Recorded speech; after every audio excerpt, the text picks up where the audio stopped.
Hi friends, JH water level control. ఇది JH timer control. అంటే మీరు ఒక 10 నిమిషాలు టైం పెట్టుకుని మోటార్ ఆన్ చేసుకుంటే 10 నిమిషాలు నిండిపోయిన తర్వాత ఆటోమేటిక్గా ఆగిపోతుంది. ఇది ఎలా కలెక్షన్ ఇవ్వాలనేది ఒకసారి నేను ఎక్స్ప్లెయిన్ చేస్తాను. ఓకే అండి, ఈ డివైజ్ ఎలా వర్క్ చేస్తుందో నేను చూపిస్తాను.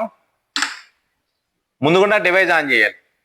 డివైజ్ ఆన్ చేసి ఇందులో పవర్ బటన్ ఉంటుంది, పవర్ బటన్ ఆన్ చేయాలి. ఇప్పుడు 10 నిమిషాలు టైం పెట్టాను.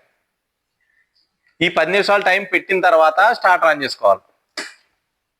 స్టార్టర్ ఆన్ అయింది. మనకి 10 నిమిషాలు అయిన తర్వాత ఆటోమేటిక్గా ఆగిపోతుంది. ఇది కలెక్షన్ కూడా చాలా ఈజీ. ఇందులోంచి ఫేస్ నోటర్ వస్తాయి. ఆ ఫేస్ నోటర్ డైరెక్ట్ ఇన్పుట్లో ఇవ్వాలి. ఈ బ్లూ రెండు మ్యాగ్నెటిక్ ఇవ్వాలి. ఇది మ్యాగ్నెటిక్ ఉండేది ఫేసు తీసేసి నేను బ్లూ ఇచ్చాను. వేరే బ్లూ మ్యాగ్నెటిక్ ఇవ్వాలి. ఇది కలెక్షన్ కూడా సింపుల్. ఈ డివైజ్ అవసరం అనుకున్నప్పుడు బైపాస్లో పెట్టేసుకోవచ్చు. ఇంకా డివైజ్లో పని ఉండదు. మీరు ఆన్ చేసుకోవచ్చు, మీరు ఆఫ్ చేసుకోవచ్చు. ఇది JH timer control. Bye friends. Hi friends, JH water level control. ఇది జేహెచ్ టైమర్ కంట్రోల్.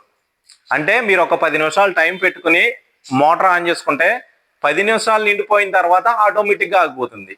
ఇది ఎలా కలెక్షన్ ఇవ్వాలనేది ఒకసారి నేను ఎక్స్ప్లెయిన్ చేస్తాను. ఓకే అండి, ఈ డివైజ్ ఎలా వర్క్ చేస్తుందో నేను చూపిస్తాను. ముందుగా డివైజ్ ఆన్ చేయాలి. డివైజ్ ఆన్ చేసి ఇందులో పవర్ బటన్ ఉంటుంది, పవర్ బటన్ ఆన్ చేయాలి. ఇప్పుడు 10 నిమిషాలు టైం పెట్టాను. ఈ 10 నిమిషాలు టైం పెట్టిన తర్వాత స్టార్టర్ ఆన్ చేసుకోవాలి. స్టార్టర్ ఆన్ అయింది.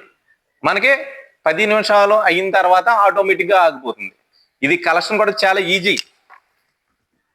ఇందులోంచి ఫేస్ నోటర్ వస్తాయి. ఆ ఫేస్ నోటర్ డైరెక్ట్ ఇన్పుట్లో ఇవ్వాలి. ఈ బ్లూ రెండు మ్యాగ్నెటిక్ ఇవ్వాలి. ఇది మ్యాగ్నెటిక్ ఉండేది ఫేసు తీసేసి నేను బ్లూ ఇచ్చాను. వేరే బ్లూ మ్యాగ్నెటిక్ ఇవ్వాలి. ఇది కలెక్షన్ కూడా సింపుల్. ఈ డివైజ్ అవసరం అనుకున్నప్పుడు బైపాస్లో పెట్టేసుకోవచ్చు. ఇంకా డివైజ్లో పని ఉండదు.